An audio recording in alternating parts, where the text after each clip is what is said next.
May grabing nag-iisip dito pero nasa very uncomfortable situation siya. Na the hangman is right here. Literal na nakahang up siya sa'yo. So, kung sino man ito, this person is thinking about you. But as you can see, hindi naman nakatali ang kanyang mga kamay. Hindi nakagapos ang kanyang mga kamay. Kasi sa ibang mga tarot decks, no, nakatali yung kamay, no, ng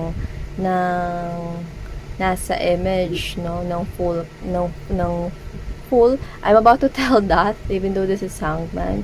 So, it could mean, no, that this person here will try, pero not sure kung magtatagumpay siya about this thing na iniisip niya, no. Pero dahil hindi nakagapos ang kanyang mga kamay dito, mga babes, no, this is someone here, no, na parang meron siya ritong desisyon, no, na siya lamang yung makakagawa ng desisyon na yun. Parang meron siya ritong bagay na gustong gawin, pero with his or her mga paa na nakatali, no?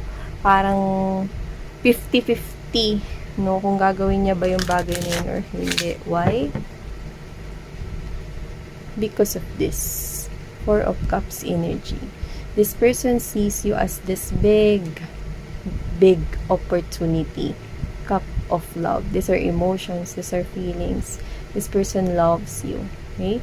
Marami rin mga tao dito, no, na pwedeng nagpaparamdam ng kanilang feelings and emotions for this person here.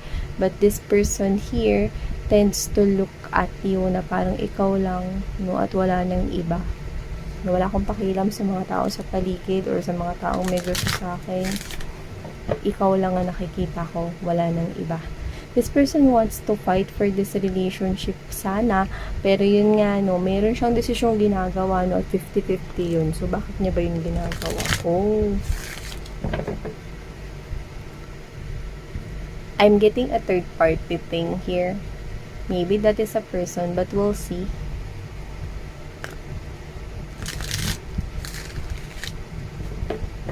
Magulo yung isip niya ngayon, no? Ito naman, magulo, diba? Nagdadalawang isip siya kasi, alam mo yung, di ba magdadalawang isip ka lang naman kapag hindi mo talaga gustong gawin yung isang bagay. Pero dapat mong gawin. Parang ganun, no? Magulo yung isip niya rito. Hindi siya rito mapakali. Minsan tulala siya. Minsan nagsalita ka pero hindi naman yun yung sinabi mo, tas iba yung sinagot niya, mga ganun.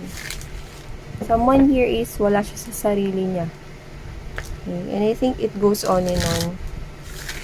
Wala nangyayari dito. Hindi siya nakaka-focus ng bongga sa kanyang daily routine. Alamin natin kung why.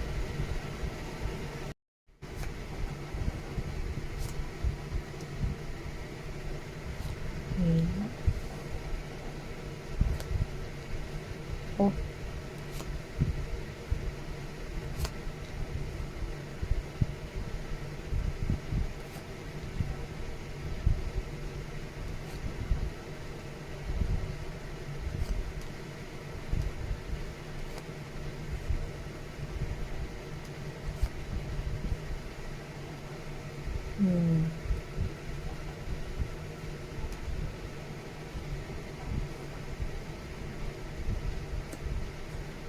Someone's ending this cycle pero ayaw naman talaga niya.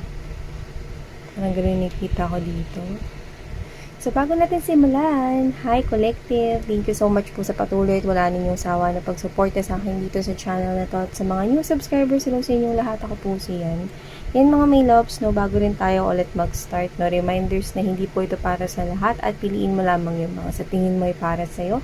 Genderless at timeless din ito, no, kahit na sobrang tagal ng uploaded nito mga babes, no, kung dun nyo pa lamang ito matagpuan, no, yun pa lamang ang tamang oras at tamang panahon na baka maaaring malaman ninyo, no, ang mga nakapaloob na mensahe dito. So, yan nga, no, Collective, sa nakikita ko rito.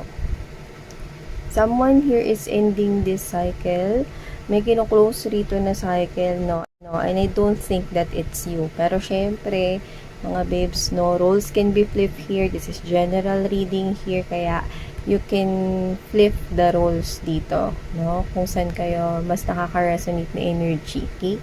So, nakikita ko rito, this could be somehow a tatsulok, okay? A love triangle right here. Sa iba, not love triangle, pero nakikita ko kasi tatlo kayo dito, okay? But there's this lovers right here and the chariot. There could be a third party here. Someone here really do not want to move away. Ayaw naman talaga niyang lumayo talaga. Okay? Because this person has lots of love for you. Pero kasi meron tayong isa pang person na nakikita dito. So, tatlo talaga kayo dito. Okay?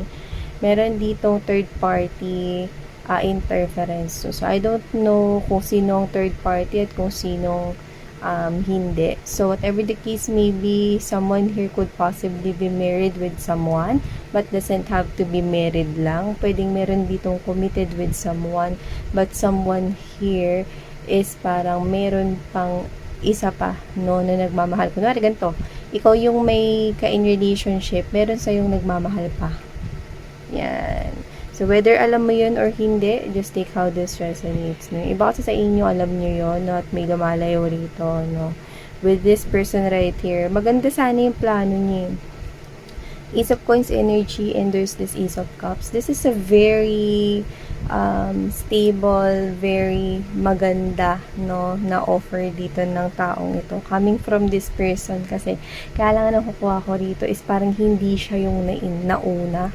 Parang nakukuha ko dito is parang sinasabi niya kasi sa akin na parang miss yan, wala kasi akong karapatan sa kanya. Yan. So, maybe this is an energy here connecting with you. Okay? So, if you know what I mean. So, this person here wants to offer you these two aces. And if this is not just two aces, these are two new beginnings. And what I love about this is seryoso siya rito na gusto niyang magkaroon ng new beginning sa inyong dalawa. At sobrang may pagmamahal siya sa'yo rito. And with the phases of the moon.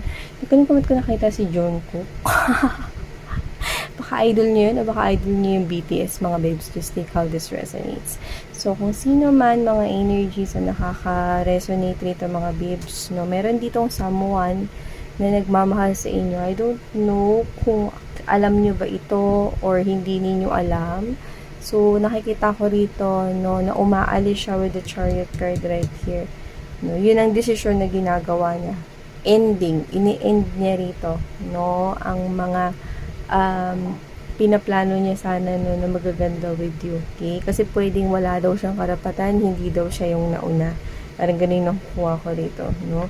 Sa nakikita ko, ayaw naman talaga niya with the Two of Swords energy dito, ayaw naman talaga sana niya yung desisyon na ito na paglayo sa inyo or pagtapos ng relationship ninyong dalawa. May mga ganun eh. Pero nakukuha ko talaga dito is that, alam niyo yun, this is the person here na pwede rin hindi niya sinabi sa inyo yung feelings and emotions niya. Especially kung meron kayong kakonect na iba. Because tatlo kayo dito. Or maaaring future reading ito para sa iba. No, na meron ka ng person pero meron naman ditong matagal na palang nagmamahal sa iyo with the phases of the moon right here, no, pero never naman yung nasubukan na sabihin yan sa iyo, and then parang too late na kasi meron ka ng kakunik or meron ka ng asawa, 'di ba? Never niya naman nasabi yung feelings and emotions niya sa iyo, no. With this Four of points energy, that could be the case for others of you. Pero nakikita ko dito, no, nakikita ko na parang magulo yung isipan niya, no, pero parang wala siyang choice kundi umiwas, lumayo, at hoping na sana makalimutan ka niya. Yun na nakikita ko dito. Ngayon, kung papansin mo, hindi pa naman tumatakbo tong Chariot dito, eh. Hindi pa naman siya talaga tuluyang, mga babes, no, makaalis dito sa emosyon niya sa iyo, eh. Tinatakasan niya yung emosyon niya sa iyo rito, eh, no. Kasi pwede nga may kakonek kang iba or meron ka ng boyfriend, may girlfriend ka, or baka may asawa ka. So, whatever the case may be, nakikita niyang panggulo siya. At ayaw niyang makigulo. So, yun nga, whether alam niyo ito or hindi niyo alam, just take how this resonates. Kasi mix ang ating energies rito. Pero alam mo, kung sino man siya, makikita ka pa rin niya as ganito. Tinan mo, meron rin sa kanya ritong ibang mga nagkakagusto, no, with these cups dito. Pero ikaw pa rin yung pinaka Eh, nakikita niya rito, no, na pinakamaganda at pinakaangat sa lahat, no. Tingnan mo, no, kung paano kanya tingalain, no. Tapos, nandun pa yung Empress. Ibig sabihin, Empress ang tingin niya sa'yo. Like, kahit na meron pa rito mga dumaan, no, ng mga iba't ibang connection sa buhay niya, may mga makilala pa siya rito, no. Ikaw pa rin talaga yung tatangi, no. Yeah. So, yeah, no, narinig natin yung song na, sino ba kumanta nun? Isa? Maybe it's wrong to say please love me too, 'cause I know you'll never do. So yun nga, no, so maaaring hindi mo nga alam no, na may feelings siya sa'yo. This person is holding back. Okay? So this person right here is, maybe this person is thinking that it's wrong talaga, no, na mahalin ka niya, or mali na mahalin ka niya, mali na magkagusto siya sa taong committed, mga ganun. So whatever the case may be, this person is thinking as well, no, na kahit sabihin niya yung feelings niya sa'yo, na yun nga, na maybe it's wrong to say please love me too, because I know you'll never do. Yan, no, you'll never do. Ibig sabihin, pwede kasi yung mga babes, no, meron kang kayong relationship na iba at mahal na mahal mo yon, so wala ka talagang space for this person. And I'm sensing that you are the type of individual, no, na you stick around, okay, sa isang energy lang. Okay? Kapag ikaw ay nagmahal, yun na talagang person na yun, no. So mukhang alam na alam nitong tao na to, no, na never niya mababago yung isip mo, especially yung puso mo, lalo na kung may minamahal kang iba. So nakikita ko rito ang kanyang paglayo sa emosyon, paglayo sa mga pangarap niya with you, paglayo rito sa inyong connection. Nahihirapan man siya, ayaw niya sana, no, nagdadalawang isip, to of swords energy, pero gagawa pa rin ng desisyon, no, kasi ayaw niya rito magulo kung ano yung sitwasyon mo, ayaw niya magulo yung connection mo, kung may iba man dito isa pang energy, no, na lumalabas, no. Kita ko happy ka eh. Nakikita niya rin happy ka. Pinikita ko rito. Okay? This is something hard for this person kasi dumikit sa'yo yung star. So, ibig sabihin mga babes, no, hindi niya nakikita yung sarili niya na ibang tao ang makakasama niya. Walang ibang taong may karapatan sa tabi niya kundi ikaw. Yun yung sinasabi niya sa akin dito. Eh, kaso nga, committed ka. May ka-commit kang iba. Okay? Kaya nakikita ka niya na lang dito as a missed opportunity. Yan. So, pwede rin hindi kasi ako yung nauna or wala kasi akong karapatan. Pwede rin kasi hindi nyo siya gusto. Diba? The spirits are telling me, if that song resonates with you, you'll never do. Diba? Maybe it's wrong. Diba? Yun. So, this person right here is closing this cycle even though it's hard to try, gagawin niya pa rin. Iniisip niya pa lang na i-close rito, yung parang naawa siya sa sarili niya, kinukuha ko rito. Iniisip niya pa lang na i-close niya yung cycle dito, ba't parang ganun? Ba't parang, iniisip niya na parang ganito. Parang, alam mo yung, paano ko ba explain? Parang kunwari, no, parang bakit pa ako hinayaan na mahulog yung loob ko sa'yo, collective, kung hindi lang rin naman ako magkakaroon ng pagkakataon na maging akin ka.